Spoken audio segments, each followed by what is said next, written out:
بسم اللہ الرحمن الرحیم۔ السلام علیکم ورحمۃ اللہ وبرکاتہ۔ ناظرین، بچوں کی صحیح تعلیم و تربیت کے لیے ہر ماں، ہر باپ، ہر استاذ، ہر مربی کے لیے ضروری ہے کہ بچوں کی نفسیات سے واقف ہوں۔ بچوں کی نفسیات یعنی چائلڈ سائیکالوجی کو جانے بغیر صحیح تعلیم و تربیت نہیں ہو سکتی۔ آئیے ہم سب بچوں کو پہچانیں، بچوں کی نفسیات جانیں، بچوں کے جذبات، ان کی اپنی خواہشات، ان کی اپنی دنیا سے واقف ہوں۔ پیدائش کے وقت جو ننھا انسان دنیا میں آتا ہے، اس کی ہستی تقریباً 26 ہفتے پہلے ایک واحد خلیے پر مشتمل ہوتی ہے۔ نومولود بے حد بے کس اور مجبور دکھائی دیتا ہے اور اس کی بہت سی حرکات بے مقصد معلوم ہوتی ہیں، لیکن فوراً ہی وہ ماں کے بطن سے باہر کی دنیا سے کنیکشن پیدا کر کے زندگی پر اپنی گرفت مضبوط کر لیتا ہے۔ بہت جلد اس کی حرکات و افعال میں شعور اور سلیقہ آ جاتا ہے اور تھوڑے ہی دنوں میں بلکہ چند گھنٹوں کے اندر اندر وہ یکتا شخص خصوصیات کا اظہار کرنے لگتا ہے۔ 1 یا 2 سال کے اندر وہ اپنے ساتھیوں کے ساتھ باہمی رشتہ قائم کر لیتا ہے۔ بچہ شیرخواری کے زمانے ہی میں اپنے اندر جذبات کا سیلاب امٹتا ہوا محسوس کرتا ہے اور جوں جوں وقت گزرتا ہے اس کی دنیا کے آفاق میں وسعت پیدا ہونے لگتی ہے۔ زندگی بھر ایک بچے کو اسی طرح اپنے بدلتے ہوئے ماحول اور بڑھتے ہوئے جسمانی تقاضوں کے ساتھ کنیکشن پیدا کرنے کی ضرورت ہوتی ہے۔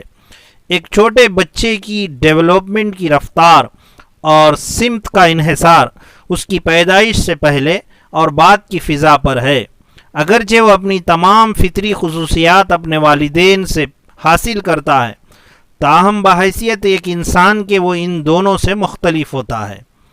اطراف کے انوائرنمنٹ سے کنیکشن اور ڈیولپمنٹ ایک ہی عمل کے 2 رخ ہیں۔ ان کو ایک دوسرے سے جدا نہیں کیا جا سکتا اور نہ ہی ایک دوسرے کے بغیر ان کی حقیقت کو سمجھا جا سکتا ہے۔ یعنی ہر ایک بچے کا اپنے آس پاس کا انوائرنمنٹ اور اس کا اپنا ڈیولپمنٹ، یہ دونوں آپس میں ایک ہی ہیں۔ بچے کی ذہنی اور جسمانی نشوونما یعنی مینٹل اور فزیکل ڈیولپمنٹ ایک دوسرے پر اثر انداز ہوتی رہتی ہیں۔ بچے کو ایک خاص قسم کا بالغ انسان بنانے میں اس کی پیدائشی میلانات اور تجربات دونوں برابر کا حصہ لیتے ہیں۔ نومولود کے اطراف کی بہت سی چیزیں اور حالات ایسے ہیں جن کا اس کی زندگی پر اثر ہم سب پر واضح ہوتا ہے، لیکن بعض اثرات ایسے بھی ہیں جو دکھائی نہیں دیتے۔ ہم بچے کا گہوارہ کو تو دیکھ سکتے ہیں، لیکن احساسات اور خیالات کے اس غیر مرئی ماحول کو نہیں دیکھ سکتے جس میں گہوارے میں لیٹا ہوا بچہ سانس لے رہا ہے۔ ہمیں نومولود نیو بارن بیبی کے خاندان کے افراد کی وہ خواہشات، توقعات اور رویے نظر نہیں آتے جن کا اس کی زندگی سے گہرا تعلق ہے۔ اگر حالات اور جذبات کا مجموعہ بچے کے لیے سازگار ماحول پیدا کرنے میں کامیاب ہو جائیں تو دنیا اسے ایک اطمینان والی جگہ محسوس ہوگی، ایسا مقام جہاں اس کی ماں اسے دنیا میں لانے پر فخر کریں اور اس کی حفاظت میں اسے خوشی محسوس ہو۔ اس کا باپ اس کی طرف ایسی کشش محسوس کریں جو اس نے باپ بننے سے پہلے محسوس نہ کی ہو، جہاں بڑے بھائی بہن اسے خوش آمدید کہنے کے لیے تیار ہوں، خواہ ان سب کو اس کی پیدائش کے وقت کافی پریشانی کا سامنا کرنا پڑا ہو اور نئے انسان کو گھر میں جگہ دینے کے لیے گھر کی ترتیب میں کافی رد و بدل کرنے کی ضرورت ہوئی ہو۔ جس گھر میں بچے کی پیدائش ہوئی اس گھر کا ماحول پرسکون، اطمینان بخش ہونا چاہیے۔ اسی طرح جس ماں کی گود میں بچہ تشریف لایا ہے وہ ماں پرسکون ہونا چاہیے۔ ماں کی زندگی میں ٹینشنز نہیں ہونا چاہیے۔ جتنی ماں ٹینشن فری رہے گی اتنا بچے کی شخصیت پر اچھے اثرات مرتب ہوں گے۔ اگر ماں پریشان حال ہے، اس کو اس بچے کے باپ سے یا باپ کے گھر والوں سے پریشانیاں ہیں، ہر وقت کام کا بوجھ اس ماں پر سوار ہے، ہر لمحہ ماں ٹینشنز میں رہتی ہے، تو اس سے بچے کے لیے غلط اثرات مرتب ہوں گے۔ تحقیق اور ریسرچ نے ثابت کیا ہے کہ ماں کے ٹینشنز کا اثر چھوٹے سے ننھے سے پیارے سے بچے پر بھی ہو جاتا ہے۔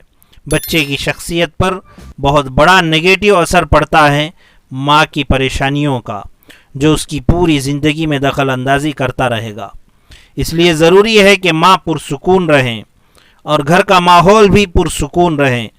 اگر کچھ پریشانیاں گھروں میں ہیں بھی تو بچے کے سامنے نہ آنے پائیں، لیکن بچے کی شخصیت کی تعمیر کا انحصار محض ماحول کے رحم و کرم پر نہیں ہوتا۔ ابتدا ہی سے بچہ صرف ماحول کی تخلیق نہیں ہوتا، بلکہ خود اپنا ماحول پیدا کرنے میں بھی قدرت رکھتا ہے۔ اس کی کمزوری میں بھی طاقت ہوتی ہے۔ اس کی بے کسی دوسروں کو اس کی طرف رجوع کراتی ہے۔ اپنے چہرے اور طور طریقوں سے وہ زبردستی دوسروں کی طرف توجہ حاصل کرتا ہے، ان پر اثر ڈالتا ہے اور غیر شعوری طور پر ان کے رویے بدل دیتا ہے۔ ایک عورت جو فخریہ یہ کہتی ہے کہ مجھے بچے پالنا ناپسند ہے، ماں بننے کے بعد بچے کے پیچھے دن رات ایک کیے دیتی ہے۔ آج کے لیے بس اتنا ہی۔ اگلے ویڈیو میں مزید معلومات کے ساتھ حاضر ہوں گے، تب تک کے لیے اجازت دیں۔ اللہ حافظ۔